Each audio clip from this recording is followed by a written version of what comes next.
This evening, I want to say thank you to our two primary sponsors, Santa Cruz County Bank, which is a tremendous institution in our community that's doing incredible work providing the capital, especially for small businesses. And as the rest of the capital around the globe is frozen up with the financial crisis, Santa Cruz County Bank has really jumped forward in order to support our local businesses. And we want to thank them as sponsors tonight. So please give them a round of applause. They saved us. Yes, Santa Cruz County Bank, saved New Leaf. And what better example? And then we also have a secondary sponsor, which is really at the center of what we're doing tonight. It's a new project called Project 17.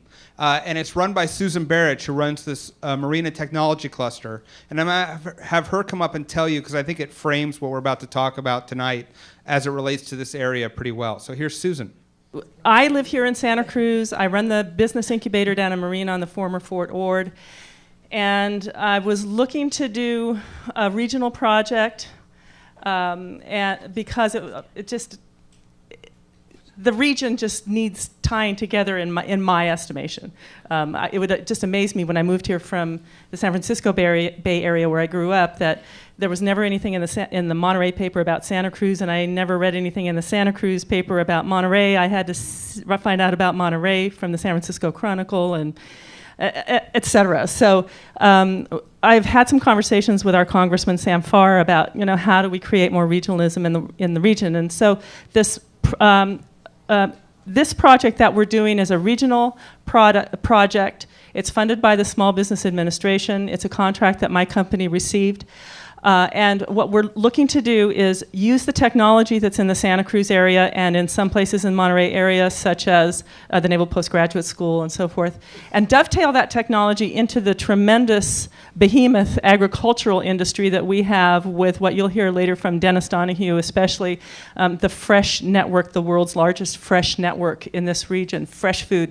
This region provides 85% of the nation's fresh vegetables, lettuces, herbs, bok choy, radicchio, and 15% of the world's fresh food.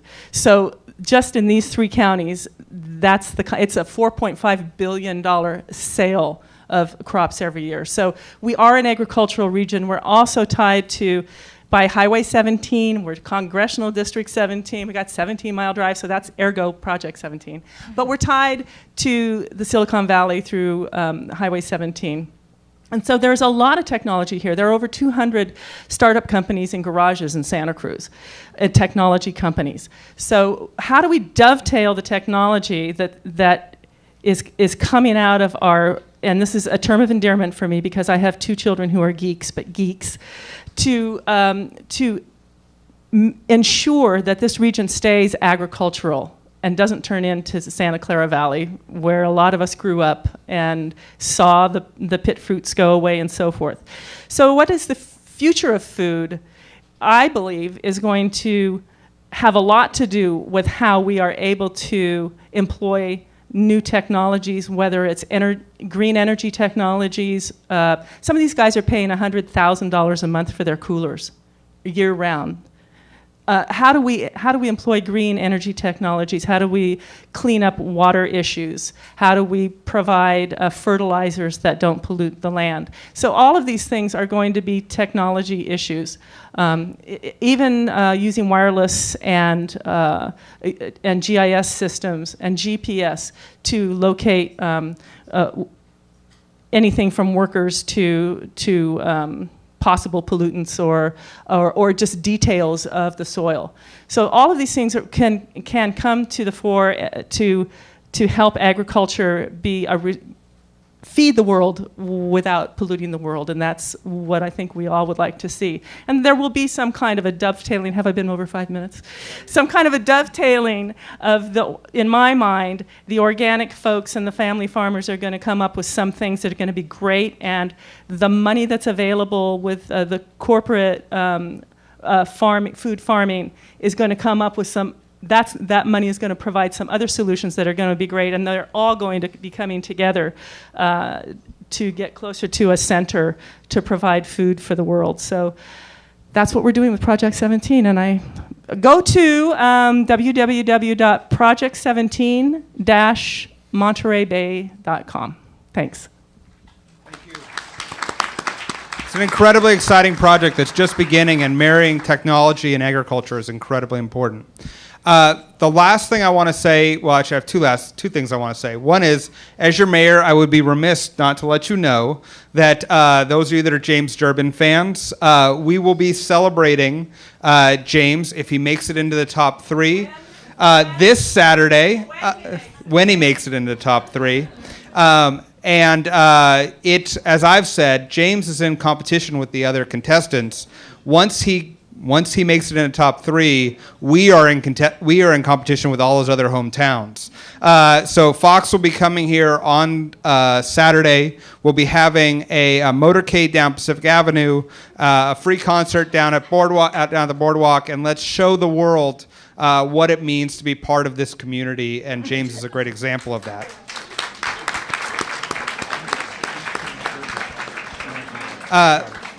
So lastly, I want to say, hopefully you come out of this inspired to start a business or invest with a business or support a business that speaks to our values as a community and goes to the future of food. One of the things you can do immediately coming out of this is support the Homeless Garden Project right outside by buying into their CSA. NextSpace co-founder and CEO Jeremy Neuner is doing an honest day's work for the Homeless Garden Project for once, and he'll be ready to sell you a CSA, and it's a great organization to support, and you'll get great food out of it.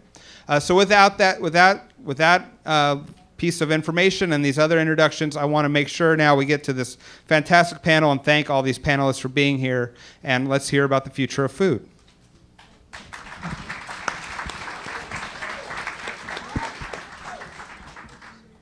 All right, so welcome everybody, and my name is Sandy Skis. I'm the CEO and founder of Communications for Good, which is a public relations and marketing firm that specializes in sustainability, and we have a food ag practice, and we represent growers and NGOs and other companies in the food ag sector. So I'm really excited because I'm deep in this space, and I'm excited to have a conversation. What we're going to try to do is really just have a conversation, and all of you can listen in. We met earlier, and dinner conversation was quite lively, so we expect tonight to be good. I will take questions towards the end of the evening, so throughout the night, if you have questions for anyone on the panel, scribble it on a piece of paper. Some students will pick it up at the end of the night, and then I'll read a few to the panelists if I haven't asked them enough questions myself. So I'm going to start by introducing who's up here with me tonight. To my far left is Scott Roseman. He's the owner and founder of New Leaf Community Markets. In October of 1985, Scott purchased the assets of the Neighborhood Food Co-op and developed it into what is today New Leaf Community Markets. It's a $50 million natural foods retail business with 5 stores in Santa Cruz County, 1 in Half Moon Bay, and 1 opening in the Evergreen section of San Jose later this fall. Congrats, that's great. What's remarkable about New Leaf Community Markets is they created several practices that are now common, I think, or becoming more and more commonplace. They created the Enviro Token program, where you're given tokens for the bag. If you don't use a bag, you can make a dime donation to a local environmental group. And they were a partner in developing Fishwise about 8 years ago, and to this day is the only local grocery retailer selling only sustainable seafood. 6 years ago, Scott, along with 3 other prominent like-minded natural food retailers, created the Independent Natural Food Retailers Association, and he's currently on the board of directors. So Scott's going to represent the retailer, the person responsible for moving the food from growers to consumers. And we're going to hear from each piece of the sort of food system, the economic food chain, if you will, because we've got representatives of each. Next to Scott is Maureen Wilmot. She's the executive director of the Organic Food Research Foundation. Maureen is the former deputy director of Organic Food Research Foundation and a trained biologist. And she's going to explain to us how her biology background makes her absolutely perfect for organic farming research. She's got a strong background in policy development, nonprofit management, and community activism. She's been focused on sustainability with an emphasis on organic foods, ocean conservation, and green building, and holds a BA in biology from the University of California, Santa Cruz. Scott's also a UCSC alum, too. Randall is. Dennis, you UCSC alum? No? Nor am I, so you're still holding down a majority up here, so that's great. Maureen has a deep understanding of the organic food sector and will be talking with us tonight, her information about what's happening with consumer attitudes, consumer buying trends, and some fascinating trends about the growth of organic farming throughout the country. To her right is Randall Graham, and Randall is the founder of Bonnie Doon Vineyards. Hang on, let me get my piece of paper. Here we go. Founder Bonnie Doon Vineyard and a biodynamic farming proponent. In 1989, Randall was placed into the Who's Who of Cooking in America by Cook's Magazine for his lifetime achievement in the development of American cuisine. He was awarded the Wine and Spirits Professional of the Year by the James Beard Foundation and an analogous award from Bon Appetit Magazine in 1999. Bonnie Doon Estate Vineyard, established in 1981, has shrunk in size by more than a factor of 10 and now very intently focused on making wines in a more natural, hands-off manner, working almost exclusively with biodynamically grown fruit. Randall's here to talk to us about the innovations in farming and what's happening with small growers who are on the sort of cutting edge of the technology intersection of farming and some of the innovation that's happening. And then to my immediate left is Dennis Donahue.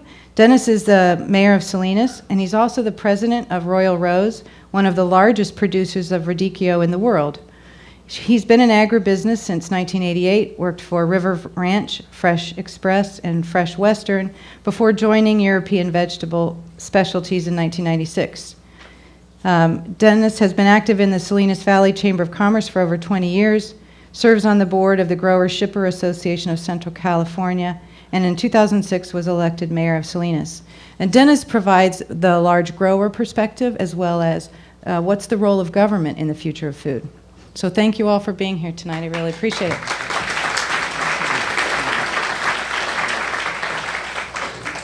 So what I've asked each of the panelists to do tonight, and I'll start, Scott, with you down there at the far end. We'll just go in this order. From your perspective, if you could share with the audience some of the opportunities, the most amazing opportunities that you see in front of the food system from your perspective as a retailer, and what are the challenges that you're facing that you want everyone in the room to understand? Well, first of all, I would say that, the current state of the food situation is pretty messed up. I'd usually use a stronger word, but it's a public forum. With all due respect to my co-panelist, conventional agribusiness is destroying the land, poisoning the water, and polluting the air. More and more of the food production is in the hands of fewer and fewer large corporations. Rainforests are being raised to breed more cattle, fish stocks are being depleted. Of course, this has been going on for a long time. In college, all those multitude of years ago, UCSC, I read Francis Moore Lepay's Diet for a Small Planet, talking about all of this. You don't need to read Lepay's book, but you should read Michael Pollan's writings, Omnivore's Dilemma, In Defense of Food, Food Rules, and all of the articles on his website. My favorite is the Farmer in Chief. It was written for the New York Times Magazine in October of 2008, and it talks about how food is not really a large priority for us, and it needs to be. Of course, see the movie Food Inc., and we show it to all of our new employees orientations at our orientations. They're going to give you a much better and in-depth information than me, but I'll give it a try. So we've got obesity, we've got pollution, we've got depletion, we've got hunger, starvation, not to mention malnutrition.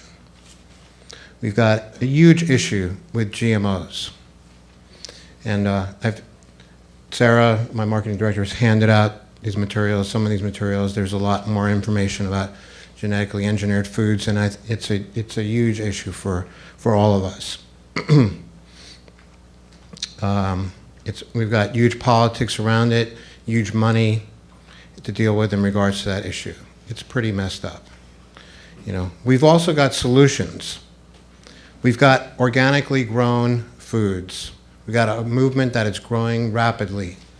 Not rapidly enough, but it's growing. We've got locally grown. And locally produced. Though we need to get clear about what that means and use that term with integrity.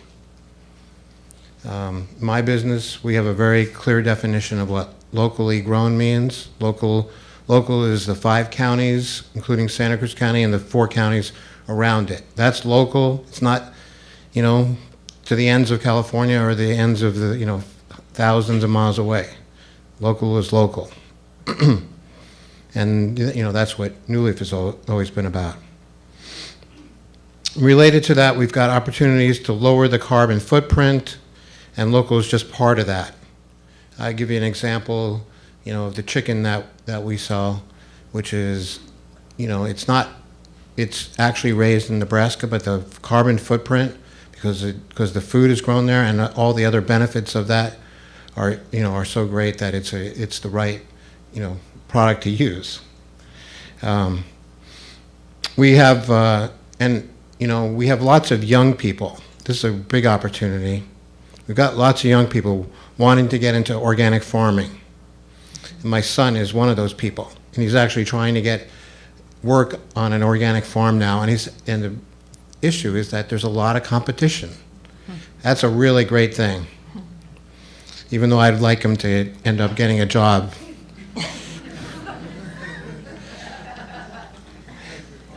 Right here in Monterey Bay, we have Fishwise.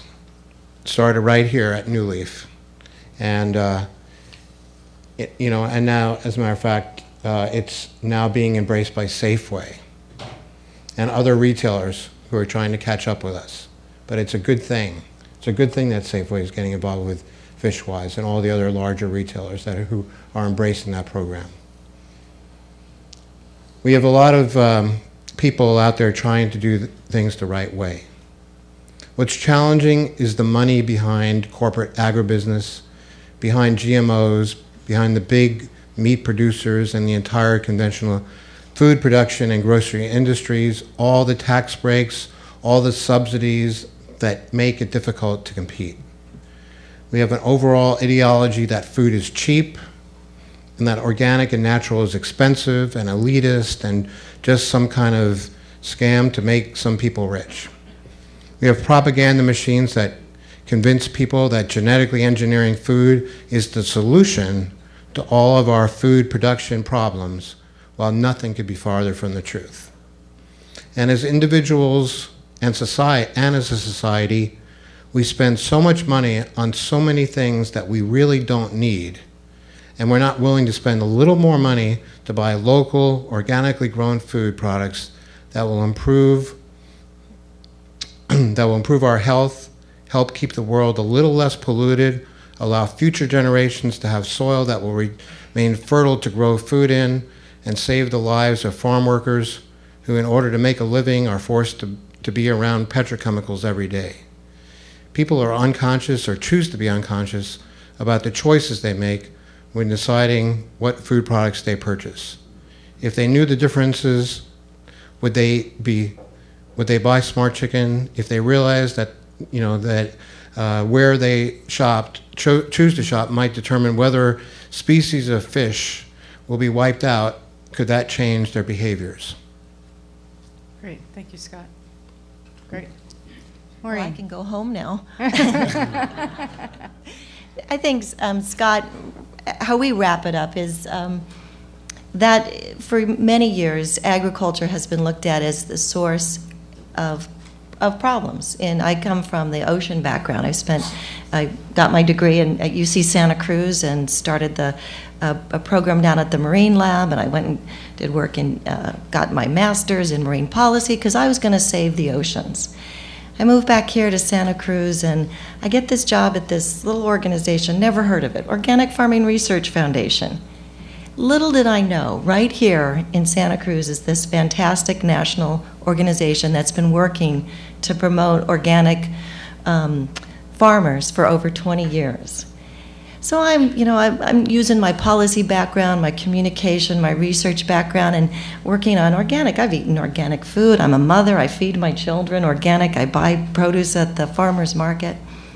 So as I'm digging deeper into this issue of, like Scott says, finding out more and more about organic farming and the people who dedicate their life to this, I think about a month into it, I call my husband, who runs a political organization for the oceans, and I said, David, you know what? Organic farming is part of the solution to cleaning up our oceans.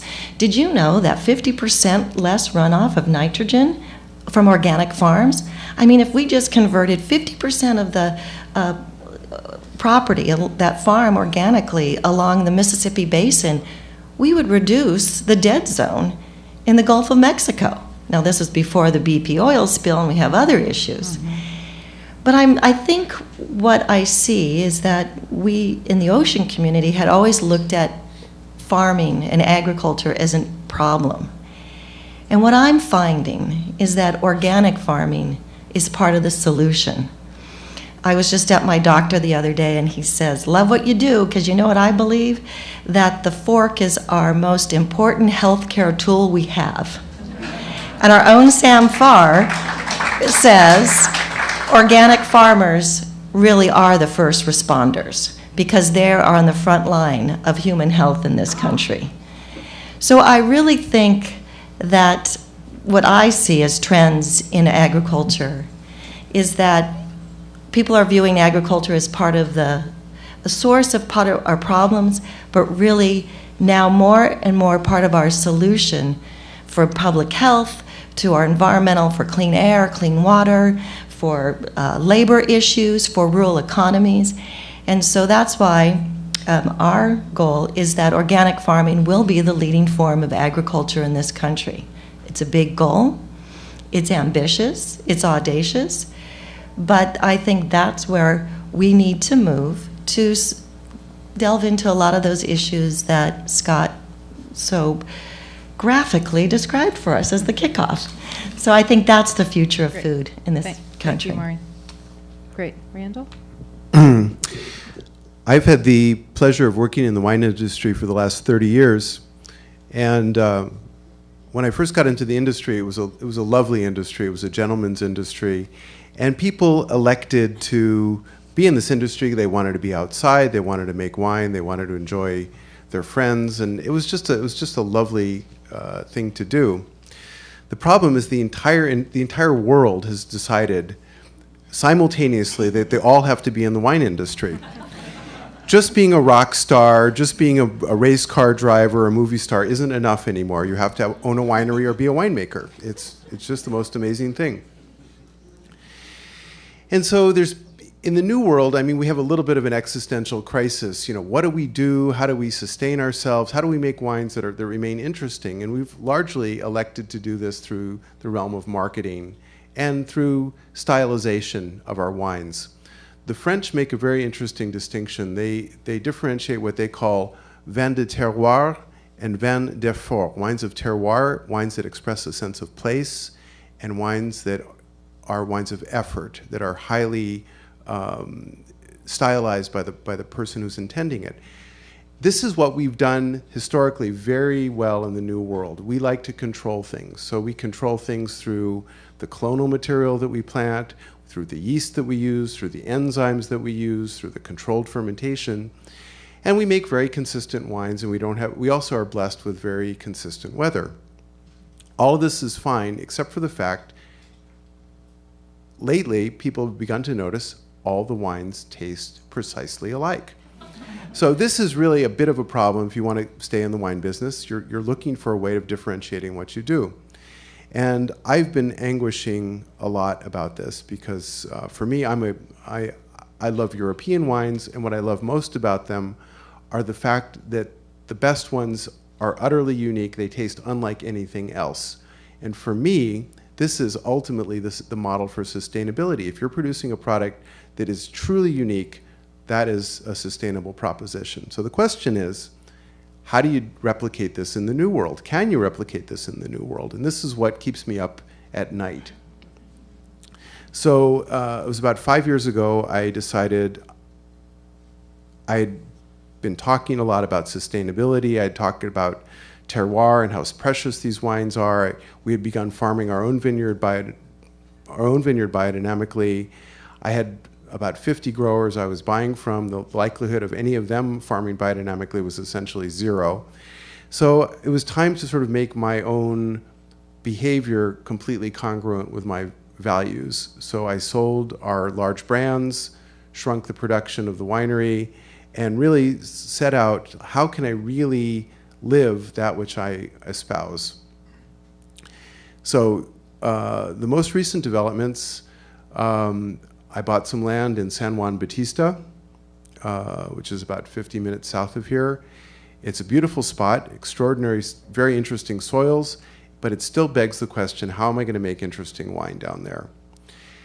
However, this is very New Agey and very Santa Cruz, of course, but the universe is beginning to furnish me with some very interesting answers. And the first question was, if you want to farm, produce a vin de terroir, one of the things you need is a very vigorous, healthy root system, because the root system is what concentrates the minerals, what really sort of gives you the imprint of the site. And it's also, you want to have healthy soils to prevent vine disease and really have a healthy plant. So the problem is San Juan Bautista doesn't get a lot of rainfall, doesn't get as much as we get in Santa Cruz. I started doing a little bit of research, and I found a guy in Switzerland who's developed a material that seems to address the issue of water conservation or water retention in the soil. And this material is called biochar. It also turns out that biochar has some amazing attributes that are very, very pertinent perhaps to the future of agriculture and the future of our planet. So biochar, what is biochar? It is, it's pyrolyzed organic matter, biomass. So it's heated in the absence of oxygen under some pressure, and it forms kind of a charcoal. And when you mix it with compost, that activates the charcoal, and it has these very interesting agronomic properties. And the most interesting properties are, not only does it enhance the water holding capacity of the soil by about 25 to 30% at a very high rate of application, more significantly, it completely energizes the mycorrhizae in the soil. So you get this exponential growth of beneficial soil flora.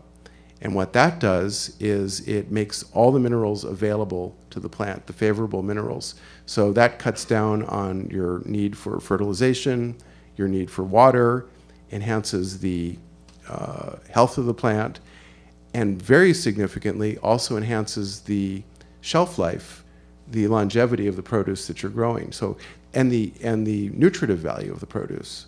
So this is very significant. But the real kicker is that this is profoundly carbon negative, and you're sequestering carbon for 10,000 years in the soil. So you can think of it as essentially reverse coal mining. Wow, that's great. It's brilliant. It's totally brilliant. So this, I think, is the technology.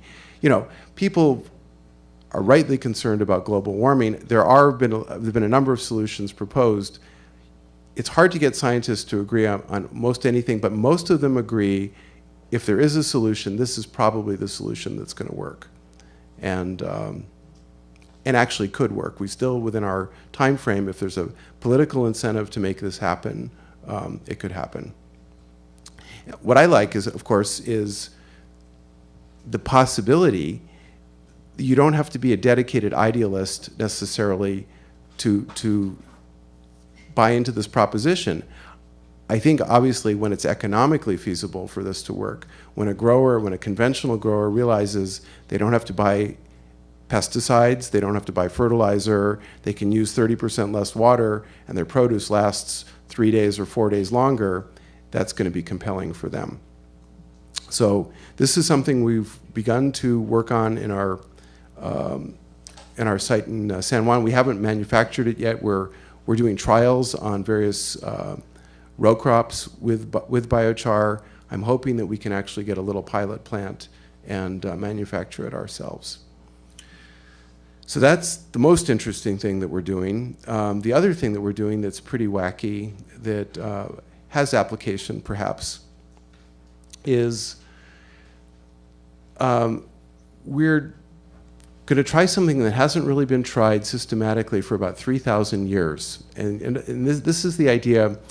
Vitis vinifera grapes just don't get out much anymore.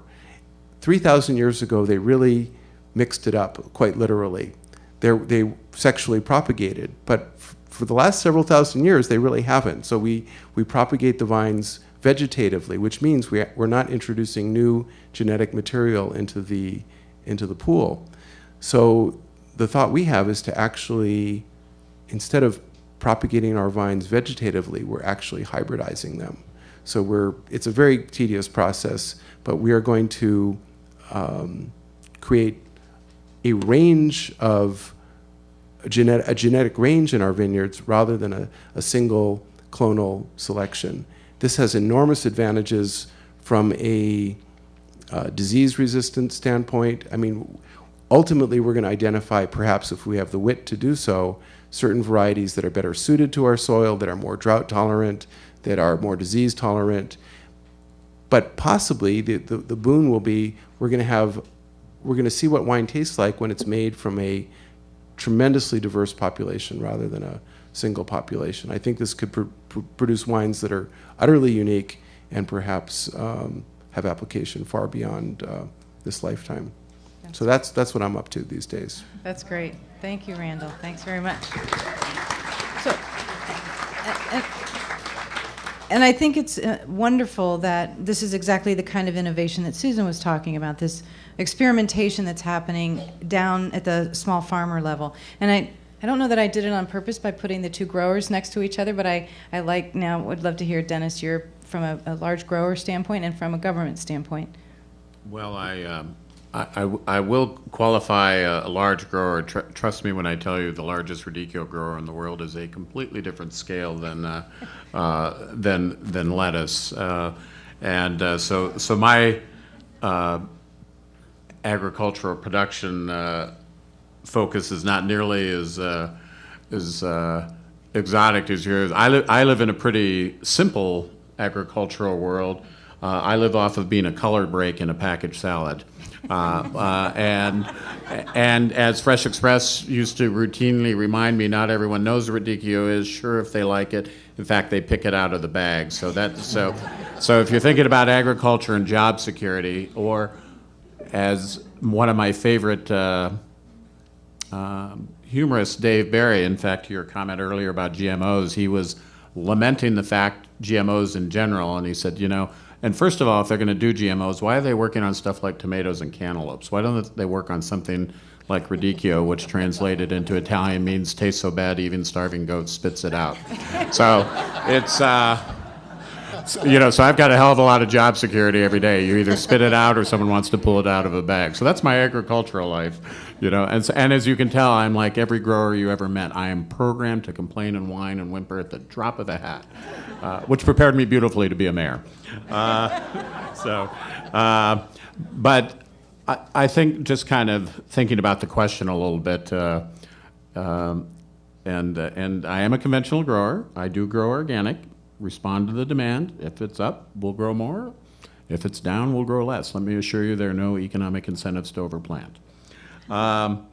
But I was intrigued about coming here tonight in terms of the future of food and really applaud with a lot of admiration the things that are going on in Santa Cruz and share a lot of sentiments about the importance of regionality. I mean, I think we can easily argue that Monterey, Santa Cruz, Salinas, sharing in common the Monterey Bay, this is arguably the most, regardless if you're conventional, organic, sustainable, choose one, choose them all, it's still arguably the most sophisticated meeting of sea to soil in the world, in my view. When you think about production, you think about academia, proximity to innovation, Silicon Valley, et cetera. Project 17 is certainly aptly named. So I think we can all embrace that. And I think just quickly, and thinking about the topic in general,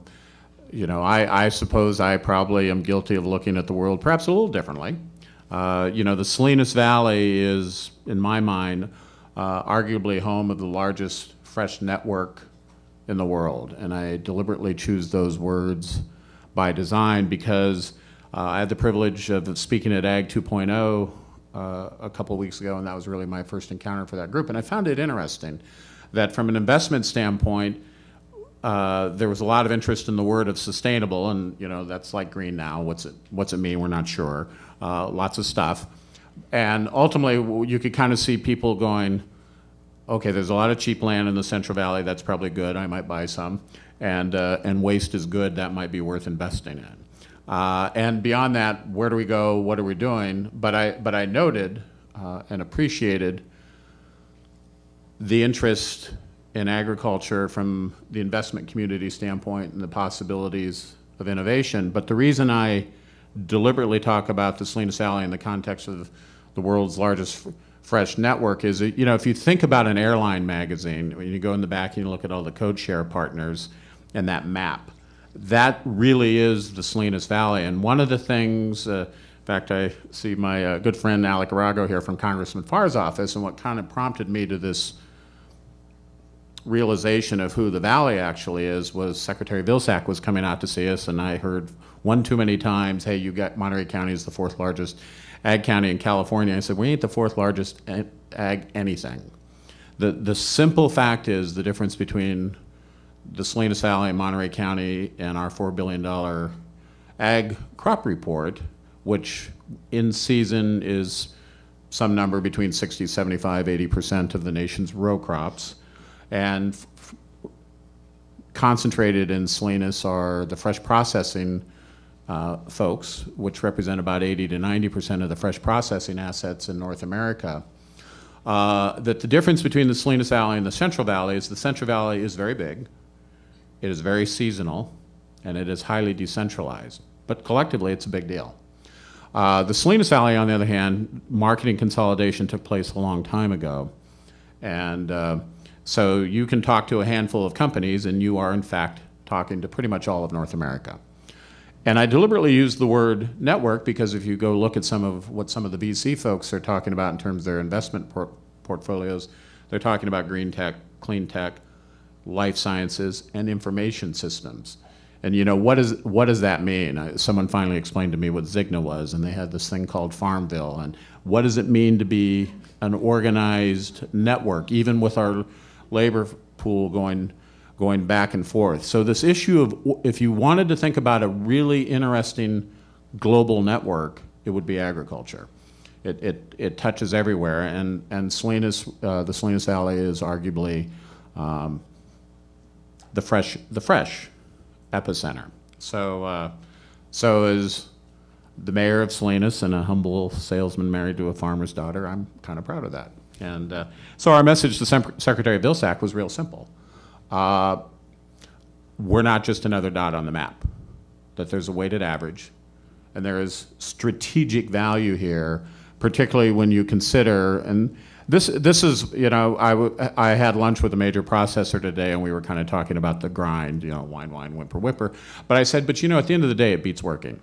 Because what I find fascinating is, from a product standpoint, regardless of your point of view, conventional, organic, fresh is clearly a top-line driver as it relates to health as it relates to what most of the focus is on eating over the next several years. Obviously, if you look at government and policy alignment, there's a lot of conversation around food safety, food traceability, as there should be in our area, and these military, the Naval Postgraduate School, we're going to be talking a lot more in our country, in our area, about food security, water security. So these things are, I think, pretty interesting. So I still get excited about fresh and what we do. I admit, as a mayor, and I would like to stand up and announce two companies. So, Mr. Mayor, congratulations to you and Santa Cruz for being able to reeling a few in. But I do note that a lot of the investment opportunities around ag are swirling around these issues of how do we repurpose ag waste. And regardless of whatever conversation we have about production, I think we can all agree creating sustainable systems. And I think we could all agree that the biggest scale, if we could do that to maximum scale, regardless of what the origin is from a production standpoint, that'd be a good thing. The Tri-County area, this region, is truly going to lead, I think, the world in showing the way. So I think that's a good thing. So I get real excited about the investment opportunities that I think are going to swirl around production ag. I do think that, frankly, I look at the world a little differently. One of the things I've kind of sort of learned as mayor, though I do thin-skinned and paranoid and overly defensive with the best of them, is not to take everything personally. And then I try and remember that when I forget about that, to not to do it in public too often. But the simple fact is, and I really believe this is possible, and I think this is why this type of dialogue is important and healthy, is that in the main, I think we can reconcile environment and economic concerns. But one of the things I was intrigued by this plow to plate concept, but it ain't straight from plow to plate. We got a lot of people accompanying us in that process, government agencies, trade associations, et cetera, et cetera. And we're going to have to reconcile that. Because in the end, what business and economy likes is some degree of predictability. So there's going to be some tension about that, but I think that's resolvable. And what's interesting, someone once said about the Salinas Valley, and I like this about Salinas. I can't think of. Occasionally, I tell my friend, the mayor of Monterey, if you ever hear a rumor that someone said your gig's like being the mayor of Disneyland, it's true because I started it. I can do is speak. It's another great day in Monterey, and it's a terrific city. But I think what Salinas and Santa Cruz share is a lot of diversity, and the Salinas Valley has a history, particularly around labor, of conflict, but then ultimately resolution. And so I really think this area can be the place where we have that dialogue and move forward. So I like that. And then the other thing I like about agriculture is, frankly, it's where a lot of our cutting-edge social issues are going to play out, whether it's immigration, food safety, those types of things. So I like that. But it also means they're going to play out in our industry.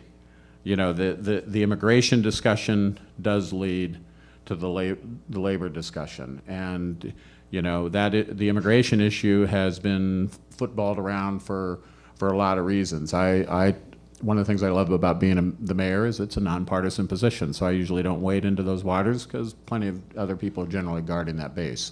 But it's very, very clear that that's going to be a discussion that pertains a lot to agriculture. So I like all that, and so those are just kind of 4 ways that I kind of frame the question in my own mind when thinking about agriculture and the future of food. It ain't just plow to plate. No, you're right. You're absolutely right. And there's an entire system in between the farmer and then the consumer. One of the things I wanted that we talked about on the phone when all of us got together is this idea of a language and the words we use. And you mentioned fresh as a great label for this area and this region. And Scott, I know you've mentioned the idea of how do consumers know what it is they're looking for. Maureen, your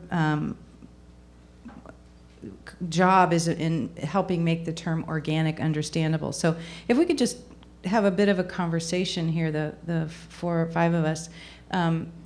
What do you think? Is it organic? Is it fresh? Is it local? We know that research is showing that consumers, research that just came out about a month ago, when asked, consumers are now predominantly picking local as the #1 differentiator over organic. For the first time, local is superseding organic as a consumer buying filter. So I would just love your thoughts on how are we going to advance the future of food and this new innovation in this agricultural revolution if all of our words are all gobbledygook. What does sustainability mean? What does nutritious mean? What does fresh mean? So I'd love to hear everyone's thoughts on that and how you grapple with that, or where you think it's going.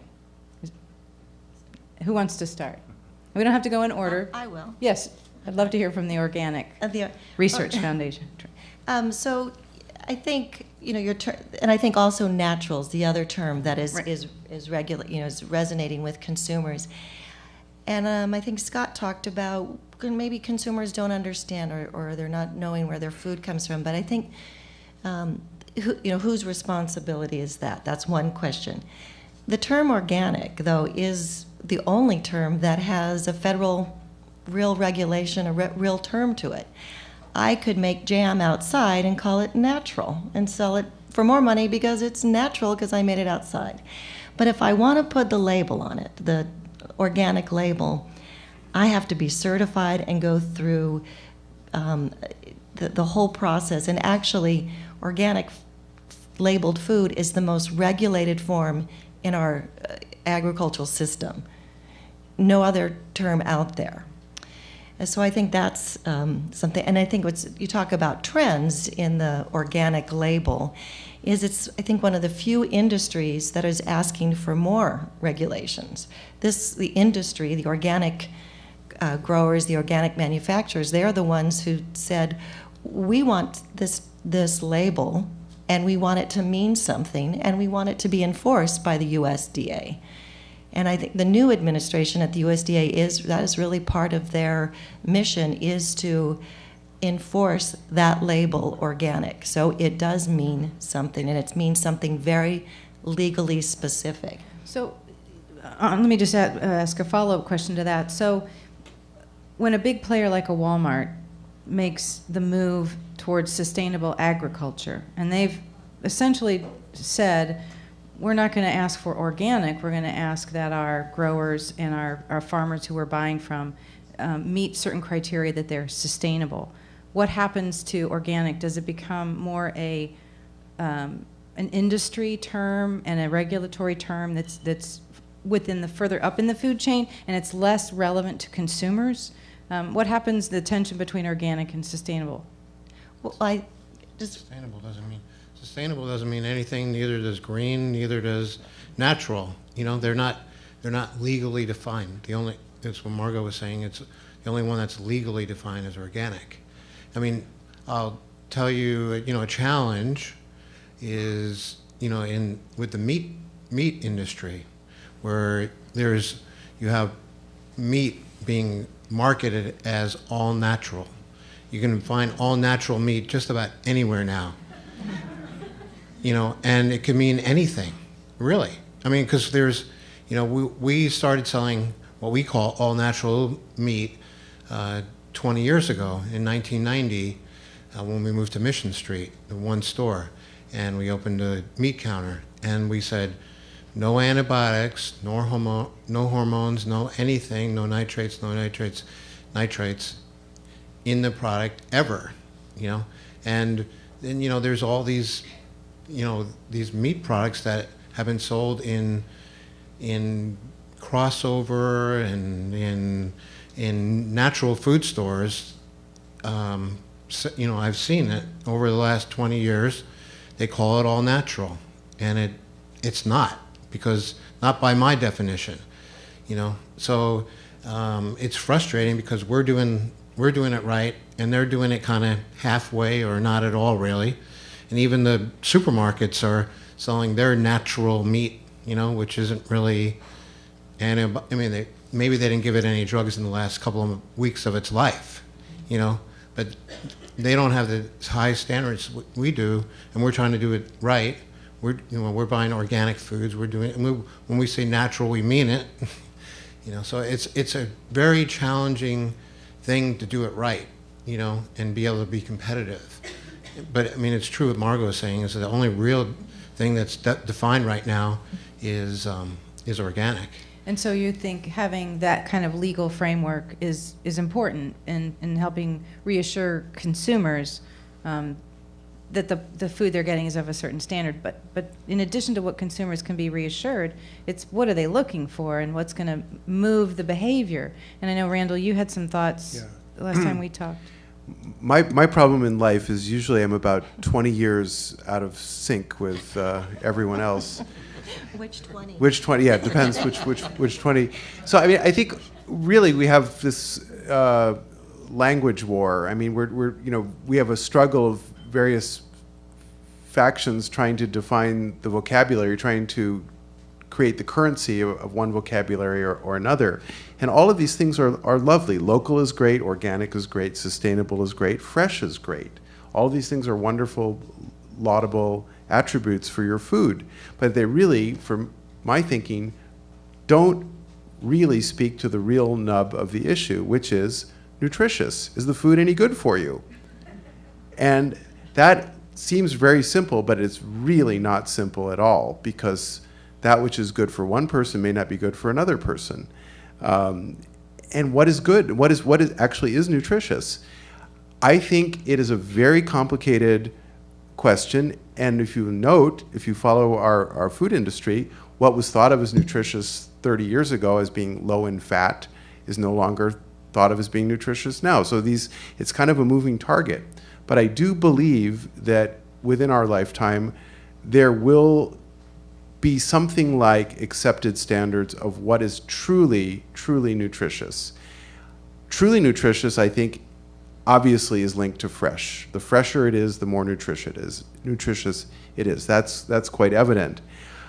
I think we have to get beyond cosmetic value. Just the value of a food, the nutritive value of the food is beyond. It probably correlates well to how the food tastes. Probably correlates very strongly. Probably doesn't correlate so much with how it looks, but probably there's some correlation. I would love to see some real science around a definition of what is truly nutritious, and I think we're going to see it in our lifetime. Dennis, how about you? Your thoughts? Well, I was wishing, that it were so, because Radicchio would actually win the antioxidant deals. It doesn't necessarily solve my taste problem, but I agree with you. I think I love Radicchio. Well, and I appreciate that.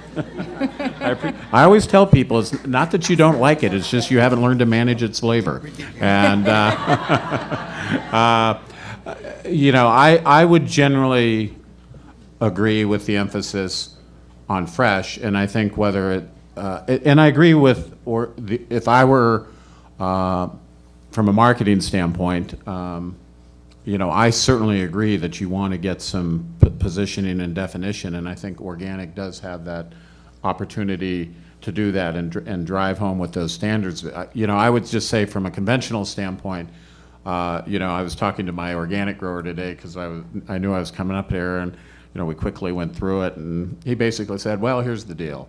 Organic, you're more regulated on the front end. Conventional, you're more regulated on the back end. And I said, okay, that's fine. But I think from a marketing standpoint, the desire to have a clear standard so you can say, look, this is exactly what organic means, that's a good thing. And I think organic is probably in the best position to do that. But America is basically a market. America has basically lived for years, depending upon the product, tastes great, less filling. I mean, that's what they do in America. Tastes great, less filling, organic, sustainable. I mean, that's just part of the deal. So I think that's an opportunity for organic to really drive that home. But I think at the end of the day, and I think it's important to note around local.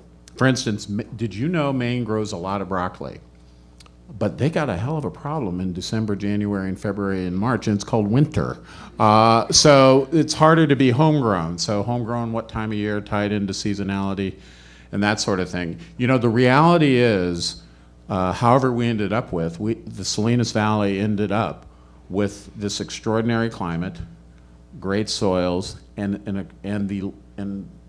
really the lengthiest growing season, which put the valley in position to create marketing consolidation.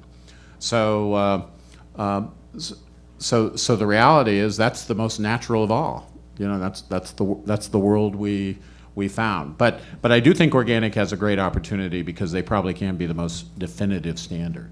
I also think when we talk about marketing and the communications aspect of the language is to not limit ourselves to a set of words that's trying to describe the experience of the food and the way it's produced. So sustainable and organic might be great words for describing the method in which the food is grown, produced, and ends up on your plate, and then nutritious and fresh might describe the experience of the food itself. So we might be getting features and benefits mixed up in trying to get one word that does all of that. So that's great. Well, let me just say that Dennis and I would agree that fresh is better, you know, and I would even say that, you know, if I was talking to my kid, you know, I would say, you know, it's better for you to eat some conventional broccoli than to drink some organic sugar soda, you know.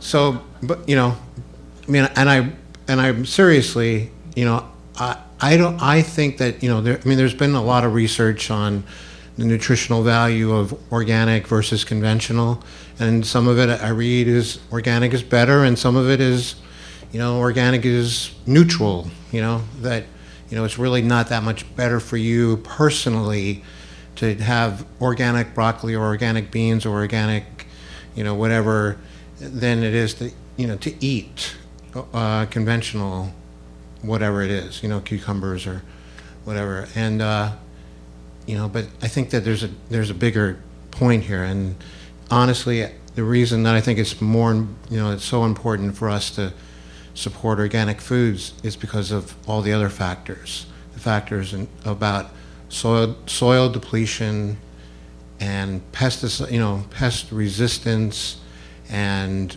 you know, water pollution and the farm workers' health and those things. And Margot, you were actually talking to us at dinner tonight about someone who's starting a farm in, what was it, Iowa, somewhere. Well, we work with farmers, organic farmers all over the country. They were starting a farm, and they were looking at whether or not to grow organically or not. I mean, They were in Indiana, and they were a second-generation farmer, and they decided to become organic because they did the cost-benefit analysis of having to build the barn to house the chemicals and fertilizer to grow conventionally, that it was cheaper to take on the more labor and more difficult form of farming organically. But it was that the cost of the chemicals outweighed the cost of growing organically. So economics is actually is already changing. I mean, I think 30 years ago when I read Diet for a Small Planet, it was simply cheaper to pour chemicals into the earth and use chemicals to, you know, spray and all that, and then, but over time it's actually, you know, what's been true, which it was predicted, is that, you know, the soil's become depleted and needs more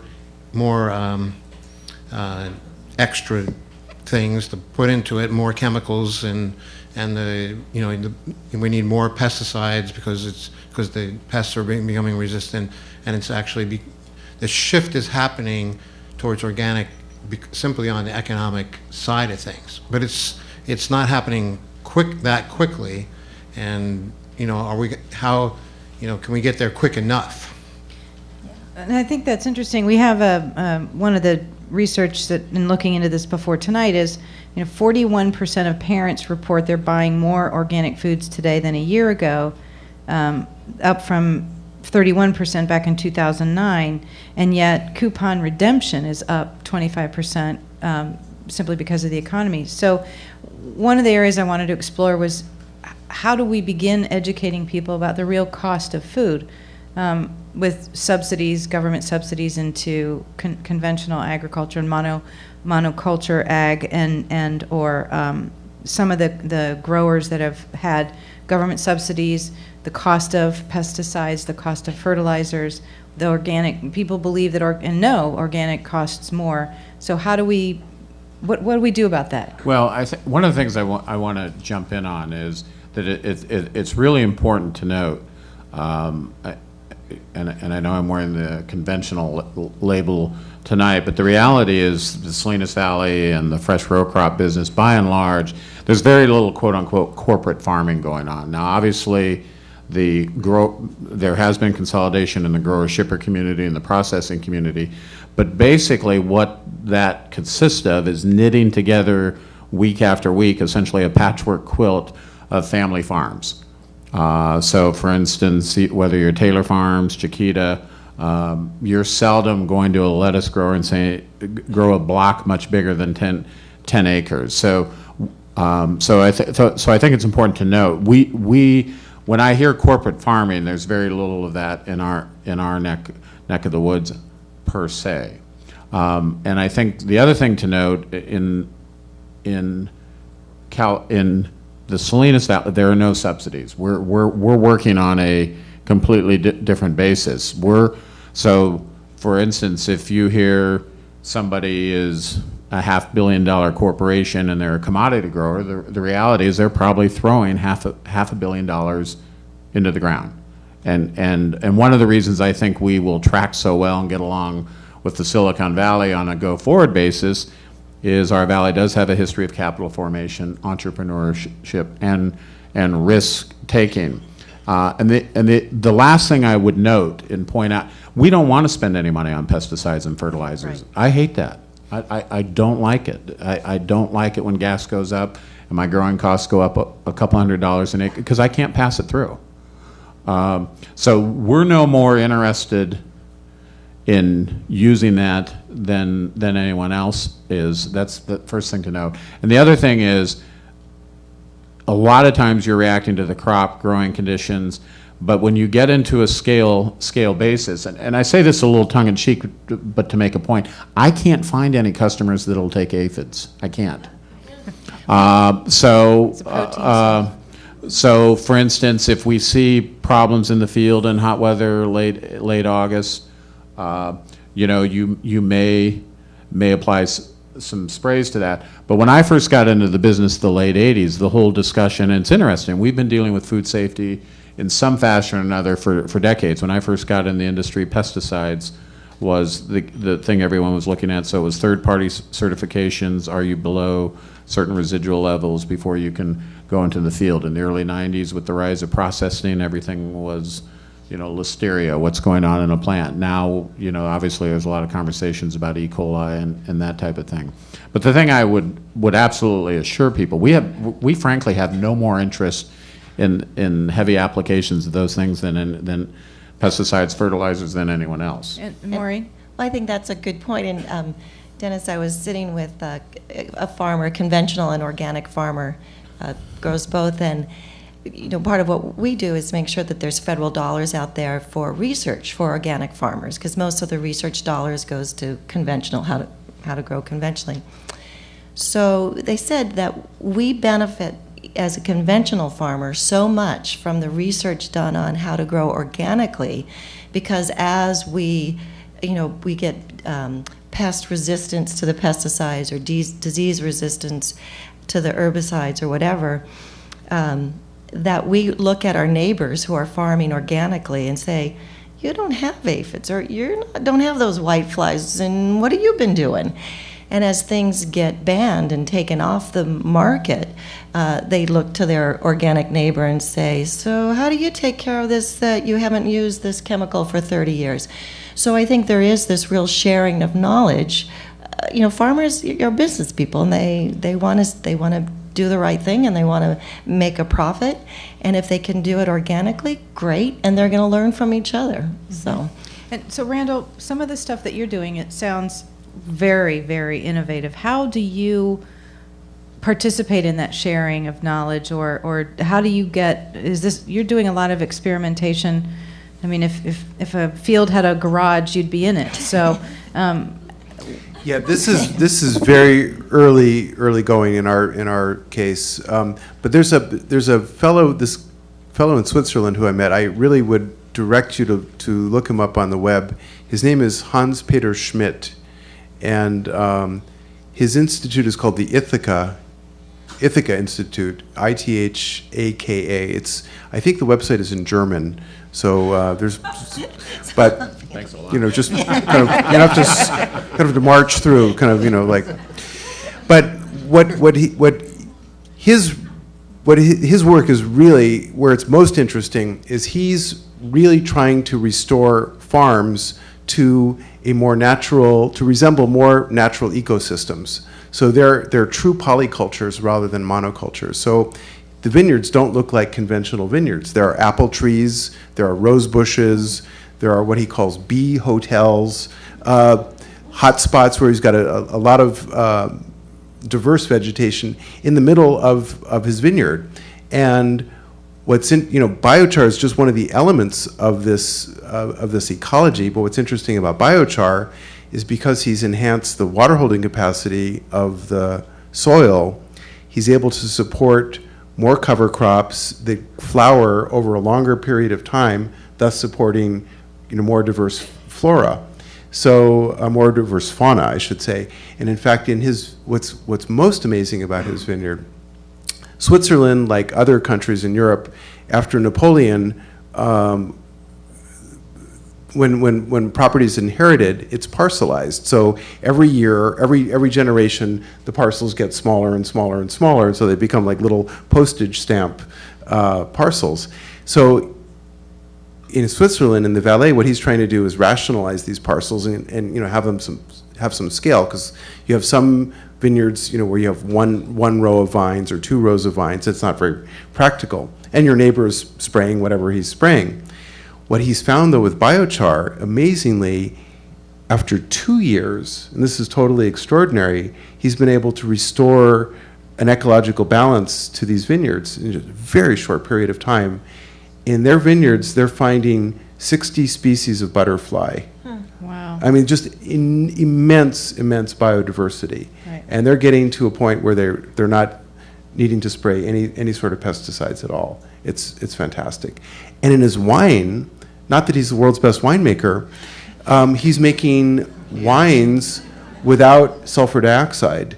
And these wines have the ability to tolerate oxygen. They don't oxidize. So they're very, very stable in the absence of SO2. And this is, if you will, the holy grail of winemaking. This shows that the wines have real life force. So whatever he's doing has immense application.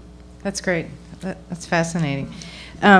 So how do we get more of that out and proliferating? I mean, and do you see in what you're doing, and Maureen, maybe in some of the conversations you're having with multiple farmers, but you talk about the sharing of information, the innovation, the opportunities for people entrepreneurially to solve some of these problems. How's that getting spread and circulated? How do we find more? I mean, Actually, we're doing a survey right now of organic farmers around the country of how do you get your information? Do you get it at your local organic farming newsletter? Do you get it from the web? So we're actually conducting a survey it's about 2,000 certified organic farmers around the country, and because part of what we want to do is when we fund our research, we share the results of that research. This is production research, free to every certified organic farmer in the country. But we want to make sure that we're sharing it properly. But then we also find folks that want to transition to organic, or maybe they don't want to be certified, but they don't want to, as Dennis says, why should I pay for all those pesticides if I can do it better this way?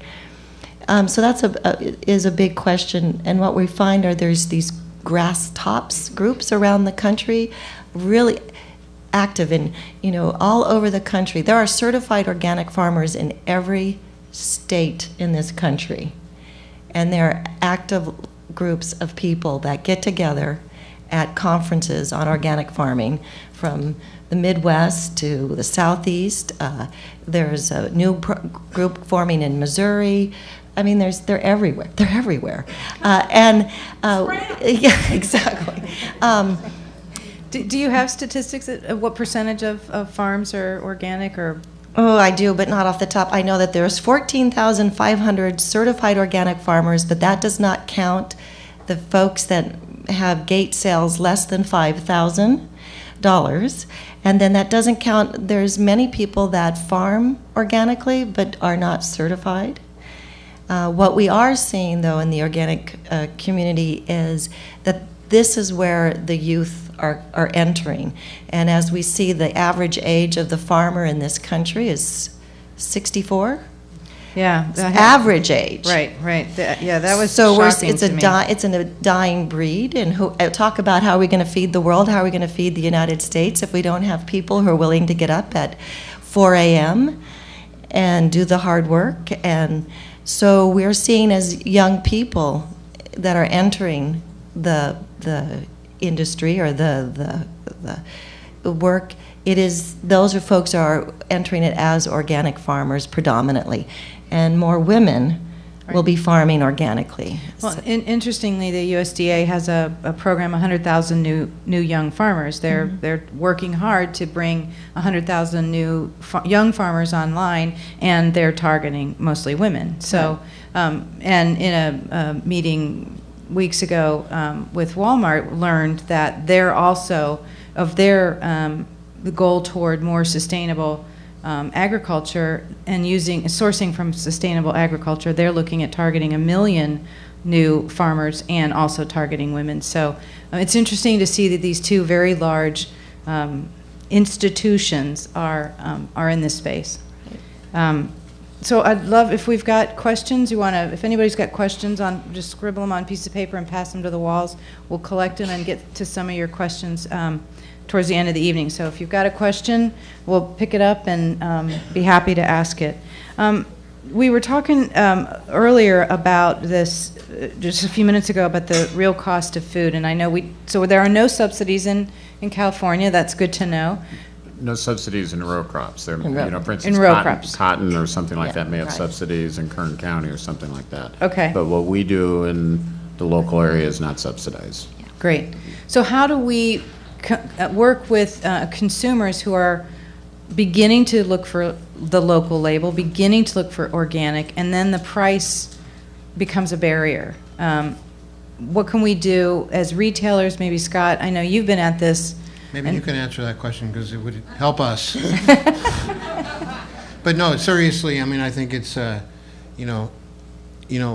we do our best to educate the public about what we're doing and why we're doing it, And, if you're ever around our, I was thinking about this in terms of, if you're ever around our office, our main office, and the people in my office who are the buyers, who select the products and who kind of oversee the company, they're just so passionate about all of this. They care so much about having selling the right products and, buying from the right people, and they know the people who they're buying from.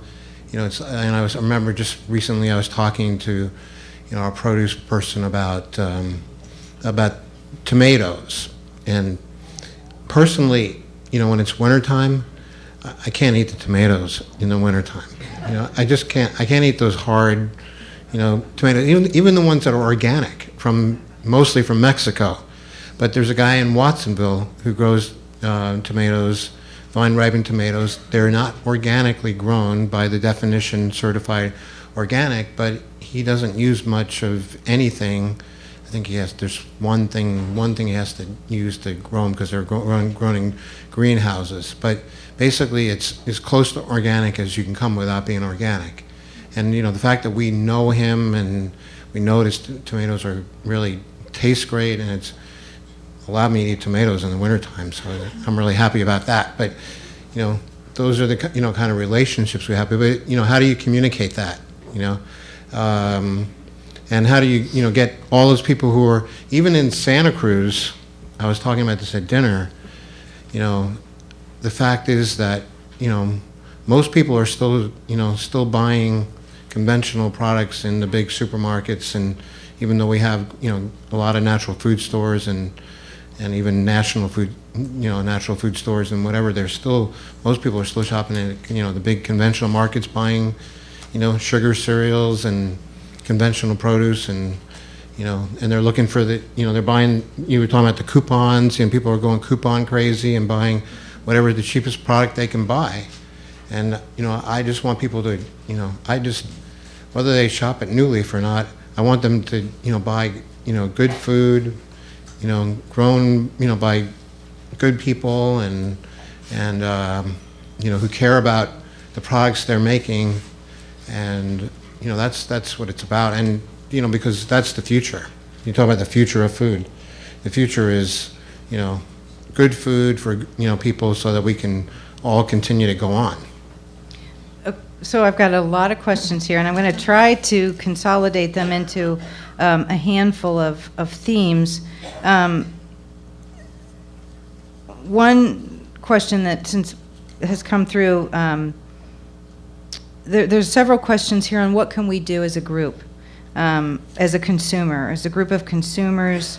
How do we protect the future of good, sustainable food beyond our choices in what we buy? Is there any other, I'm guessing, activism or any other activities that we can do that would impact growers, public policy, Maureen, retailers, Scott, innovators, Randall? What does the average person, what can they do to both support and maintain the kind of future food that we all envision we want? What can people do?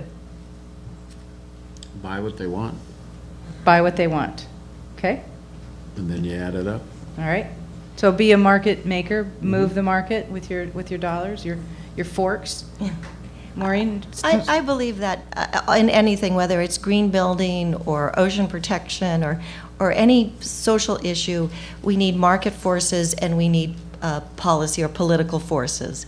And every person, when you have two people, then that's a group, and you can get more and more. And you need these to go hand in hand, and you need to write your elected officials, and you need to write the agencies and say, I want healthy organic food, or this is what I want. So you need to be active on that level. And as Dennis said, you need to vote with your fork. You need to buy from places like New Leaf, who's already done the thought process for you. So I think it's incumbent upon all of us to take those two hand in hand, be politically active, and if that means voting and that means writing letters, and be smart consumers. Company like Monsanto is not shy about being involved in the public policy area. Mm-hmm. And the only way, I cannot tell you how important it is to take into consideration how important this issue of genetically engineered foods is. And it's a crucial area, and we're talking about organic. Genetically engineered is a major concern, and most the European countries have banned genetically engineered foods. Genetically engineered foods was going to be this panacea to solve all the food crisis in the world, to end starvation. It hasn't done that at all, and it's polluting everyone's seed. It's creating all kinds of problems. I'm not a real expert on it, but I would suggest that there's plenty of stuff out there on the internet, and I would also say that if there's this really good document, GM Crops just the science. It's a 12-page document. If you email me, Scott@newleaf.com, I'd be happy to send this to you because I think it's a great document telling you all about, the issues of genetically engineered foods. And we have to get active and involved on the public policy front on this issue because, the Monsantos of the world are spending a lot of money to advocate for their side of the issue, and we need to get involved. So And I it's the two future of follow-up food. questions to that, and I want to address one to Maureen and one to Dennis. So two genetically modified, because we've got a couple questions from the audience about that. How is the organic label certification addressing GMO? GMOs are one of the things that have never, ever been allowed Okay. in organic. So what that poses is if you have a farmer who chooses to grow organically and his neighbor has genetically modified crops and they cross, then the wind blows the pollen from the genetically modified crop, that organic farmer's choice was removed because he has or she has lost her crop. She can't sell it, and she may lose being able to sell it again for 3 years because so there's this whole risk factor. And who is responsible is, do you sue the farmer next to you? Do you sue Monsanto? That is still being debated up in DC. So if you have a certified organic label on your product, you cannot have GMO in it. So the question to you is, put your mayor hat on, your government hat, your public policy. It's being discussed in Washington. Can local municipalities, local areas ban GMO? Is there ways for consumers, governments? What's the role of a government or a region in the GMO discussion?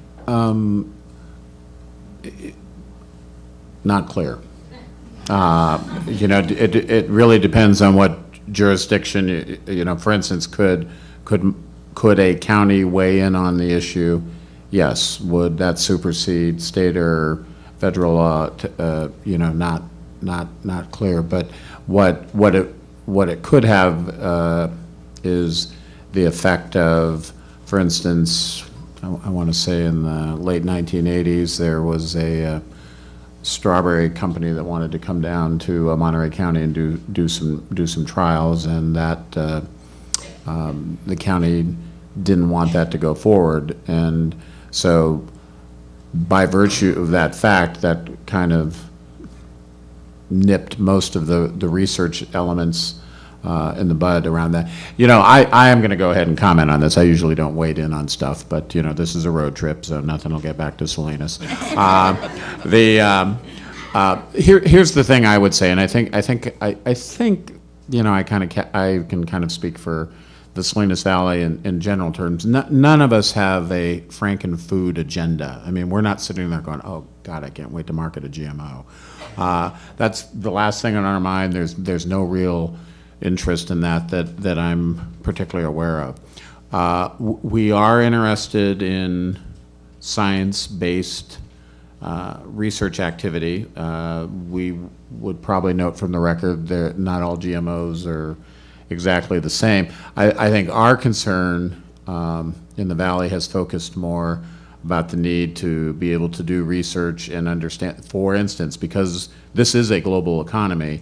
If, for instance, something like the sharpshooter comes in, and I would defer to your expertise, but we would have a real concern about the vineyards being destroyed. The wine industry, the strawberry industry, and the lettuce industry are all potentially susceptible to serious disease issues under certain perfect storms, as I understand it. And so our concern is, should varieties possibly be developed that at least would be able to address that, because the social displacement of those industries going down would be of concern to us. But Dennis, you could address those issues through conventional breeding using technology that was available 500 years ago.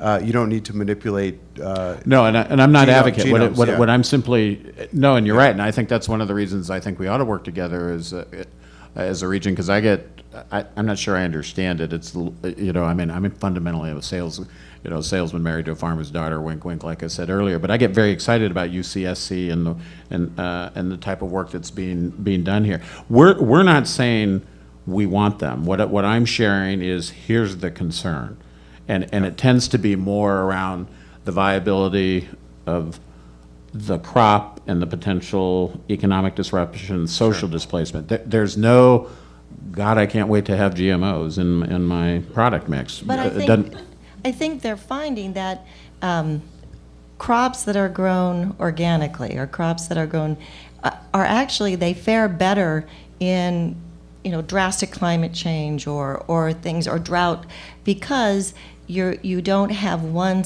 it's not just one breed. It has much more diversity built into the plant, and so they're much more resilient when you have things coming through. So that's the research is showing that. Sure, but with all due respect, I mean, organic, there are factory organic farms, Exactly, and exactly. there are organic monocultures. I mean, you truly need a polyculture, not an organic monoculture. So what we promote is organic farming systems, which is, so it's moving, you can be certified organic and it's just input substitution. Right, exactly. And so what we promote, and with our research, is that you create these systems that you're doing crop rotation, you're bringing in good fauna, that whole thing, and so yeah, it's not just having a row crop that's right. And the other thing I would surmise, our market incentives lie, I believe, with non-GMOs also, because that type of seed on a per acre basis is going to be more expensive. Now, theoretically, and I think to the point that was made earlier, this is going to feed the world, maximize yields, et cetera, but the simple fact is, and particularly if you are a smaller grower, if you go that direction, it is going to raise your cost per acre because the seed will be more expensive. So there's no, as I say, there's no market forces per se that cause our interest in that. Okay, now that you brought up Feed the World, I got it. No agricultural, if we want to talk about the future of food, Right. There's no agricultural system right now, I believe, that will feed the world. So we really need to look at the way we're eating now.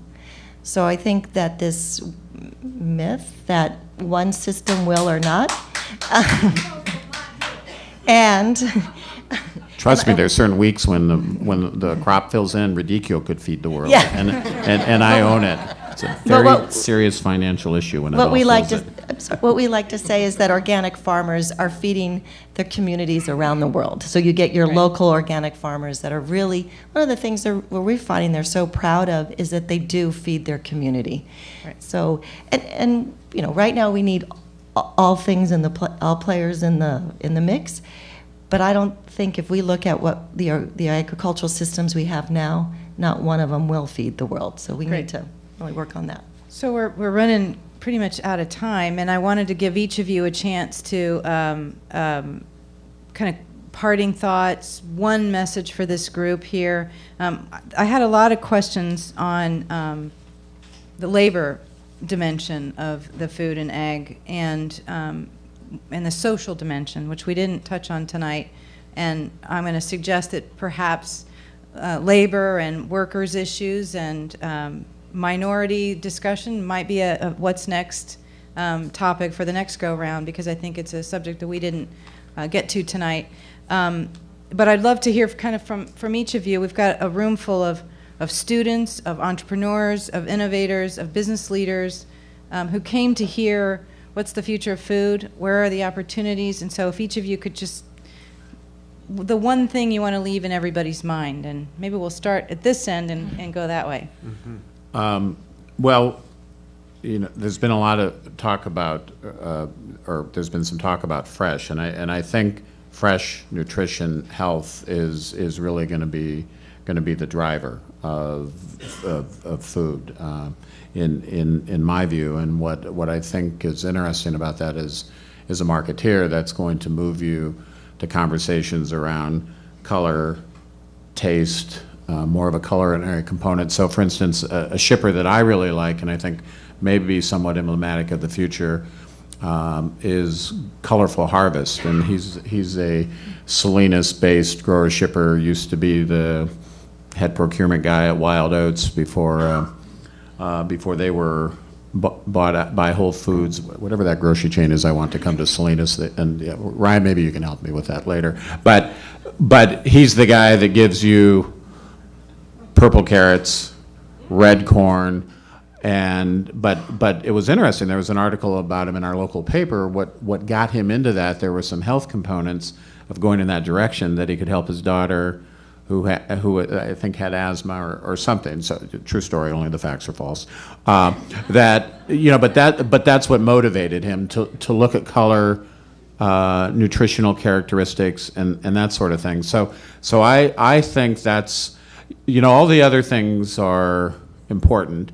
But people like to eat, and I think fresh and nutrition and health are really going to be the drivers. Great, thank you. Randall? Yeah, I don't think I have any really profound last words, except that I think as eaters we should be conscious of what we eat. We should really pay attention. How do we feel after we've eaten something? This is a bit of an urban myth, but it's actually true. There are certain wines you drink that you just feel wretched the following day. And there are other wines that just you feel absolutely brilliant. You feel like you could just conquer the world. You should focus on the latter category rather than the former category. Great. Could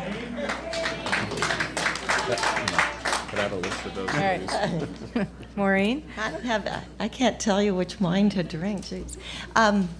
We talked about consumers, and so I'm going to do a market survey real quick. How many of you grow your own food? One crop, eat an apple off your tree? Okay. 1944, 46% of the fruits and vegetables consumed in this country came from backyards. 46%. So we can do it.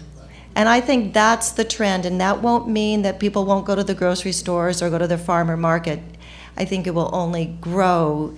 When you start eating a fresh apple that you've grown off your tree, you're going to say, I want to get some more of those, but my tree only had 12 apples. So I see that's going to be the trend, is we are looking for fresh. We are looking for local, and there's nothing more local than your backyard. And I do think people will be more conscious about the food that they put in their mouth. And I will see that people are making the connection that what they put in their mouth will have impacts on the water that they drink and the air they're going to breathe, and immigration and health cost. So that's the trends I really do see. That's great, thank you. So grow your own food. That's cool. They'll still come. And also support the CSA, specifically the Homeless Garden Project CSA. That's a great thing. Absolutely want to support them and support that project. Shop at farmers markets and shop at your local natural food grocery stores. And buy, good products that are good for you. And also good, but more important, good for the world. That's what Margot was talking about. Is buying products that make a difference in the world. Make a difference, to the, to our soil and in the bigger picture, the pollution, the farm workers. So great. So. I want to give a thanks to the City of Santa Cruz and College Aid at UCSC, asking all of you to support the businesses that made tonight possible: Santa Cruz County Bank, Next Space, Bookshop Santa Cruz, and New Leaf Community Markets. And also want to let you know that Randall's book, Been Doon So Long, is here. We've got them for sale in the back. He will stick around and sign them for you, so if you're interested in picking up a book He'll be autographing them tonight. And the rest of our panelists will stick around for some questions. It's been a great conversation. We'd love for it to continue, so feel free to come up and ask additional questions. And let's keep this conversation going throughout all greater Santa Cruz and Project 17. Let's expand it all the way through the 17 corridor. So thank you all for being here tonight. You've been great.